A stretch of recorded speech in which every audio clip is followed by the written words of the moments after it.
Welcome back. We are on episode number 7, chapter number 5, You Can Heal Your Life. So, in this chapter, the topic starts, what do we do now? In the previous lectures, we understood about our belief systems. We understood that there is a lot of resistance to change and that our belief systems come from our parents, our experiences. And unless we actually realize them, unless we acknowledge them, and we choose to move forward, we're not going to reach anywhere. So the question still starts with, can we decide to change? Because only when we decide to change can some action be brought about. So, for example, if you're experiencing anger constantly, you're having repeated episodes where you're feeling angry, and then maybe you just kind of keep building on it. You decide not to speak about it. Say, I don't want to speak about it. What's happening at the end of the day? That anger is just building up, and you will find more and more reasons that your that anger is coming out even more, and then one day you probably might just explode. The thing is, it's not that the emotion is incorrect.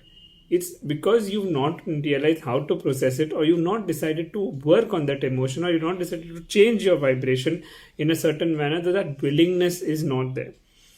So Louise Hay in this chapter starts talking about clearing and decluttering. So imagine, for example, in India we have this Diwali cleaning where we do a lot of, and the entire house is cleaned. We look at all the old things. Do we actually need them? Do we, keep them? Do we refurbish them in some way?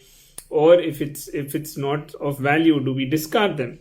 So the same way, there is something called as mental decluttering that needs to happen. So we need to decide whether we are willing to change, we are ready to put in the effort to do so. Also, Louise says that every belief is like an onion layer. When we work with emotional freedom technique, also we say that the emotions, the belief systems, they work like layers of an onion. So we have to keep peeling them one at a time. So every time you feel that there is a resistance to change coming, you have to ask yourself, where is that resistance coming from? Why am I not willing to change? So it all boils down to, in this chapter, about the willingness to change. Are we willing to allow ourselves to change? It's not about saying I'm changing, I'm willing to change. So the question is, when we tell ourselves I'm changing and I don't believe it, it's not really going to work. But when I say that I'm willing to change, that means that I am giving myself the option, I am allowing myself to change.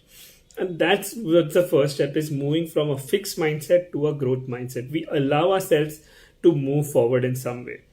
So she says that in today's exercise, the exercise is called I am willing to change. You are going to use this affirmation, I am willing to change, I am willing to change. Repeat it as much as you can. And at the same time, you can place your hand on your throat. So basically, the throat chakra is where your communication, your expression, your ability to create comes from. So when you acknowledge that, you're basically, it's very surprising to see that so much of the Eastern culture and Western culture overlap, but we don't mention it. That's kind of the modality I love working with also. So we keep our hand on our throat. We acknowledge that, we want to change, and then we scan our body. We look at ourselves in our body.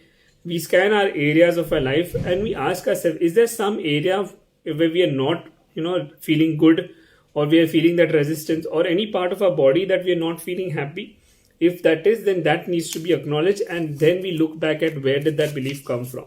So for today's exercise, allow yourself, start by saying, I am willing to change.